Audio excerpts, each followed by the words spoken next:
Que as palavras do Santo Evangelho perdoem nossos pecados. Amém.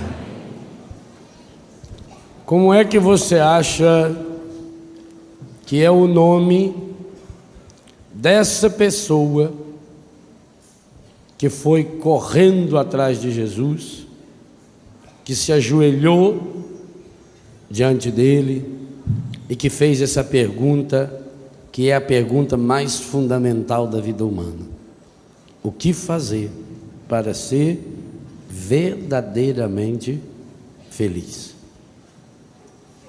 Como era o nome dessa pessoa? Como?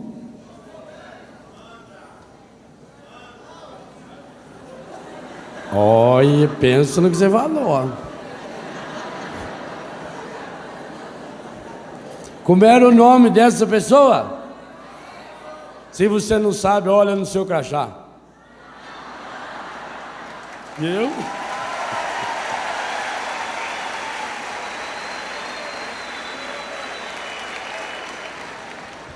Porque ao proclamarmos uma palavra de salvação, não estamos contando a história de um Zé Ninguém que não sabemos quem é. Muitas e muitas vezes o Evangelho não provoca a mudança, a transformação que precisa provocar em nossa vida, porque nós lemos o Evangelho como lemos uma fotonovela, como lemos uma revista de fofoca, para ficar sabendo o que acontece com a vida alheia. O Evangelho não tem o menor interesse em falar da vida dos outros. E isso é tão explícito que ele nem estica a conversa, nem a respeito da mãe de Jesus, muito menos do pai humano de Jesus. O Evangelho não foi escrito para a gente ficar sabendo o que aconteceu da vida do fulano, do cicrano ou do beltrano. O Evangelho foi escrito para quê? Para que eu, nesse aeon, nesse tempo, portanto, dia 3 de março, às 14 horas e 17 minutos, 16 horas, ao menos vocês estão atentos. Em algum lugar deve ser 14 horas e 17 minutos. Não deve ser?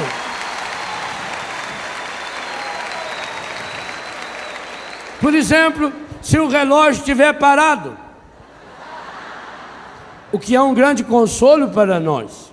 Até um relógio parado marca a hora certa 2 vezes no dia. Imagine que ele pare às 2 horas, quando for 2 horas da tarde, 2 horas da madrugada, ele está marcando certinho.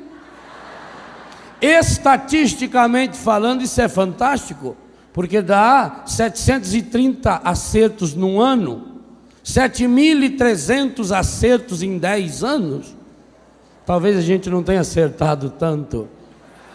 Quem sabe um relógio parado acerta mais do que nós. O Evangelho, portanto, foi escrito para que cada um de nós, hoje, pudéssemos ter um encontro pessoal com Jesus.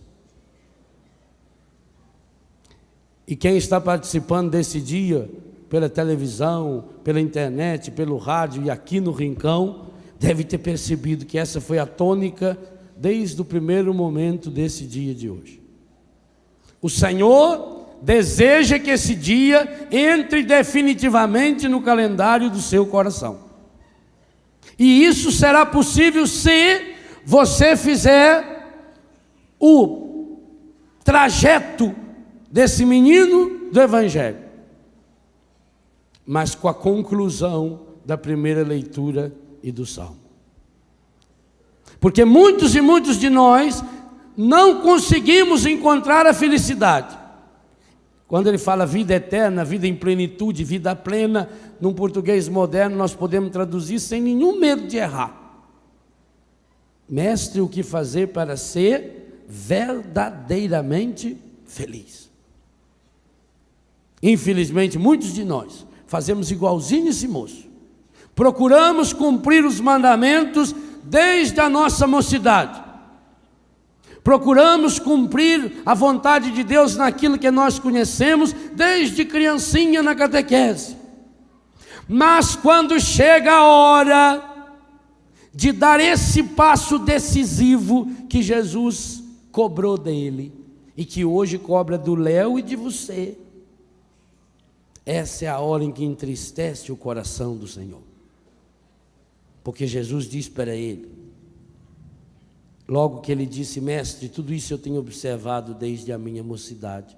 Jesus fixou nele o olhar, amou-o. Que coisa linda. Hoje também, Jesus quer fixar em cada um o olhar, em você, e amar você. Jesus, quando fixa em nós o olhar, não é para condenar.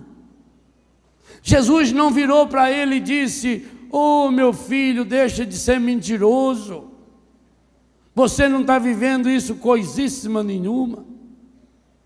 Jesus aproveitou do idealismo dele, ou até da imparcialidade com que ele via a sua própria vida, porque alguém que pudesse ter a coragem de ver a vida com um pouco mais de seriedade saberia que é impossível alguém a vida inteira cumprir todos esses mandamentos.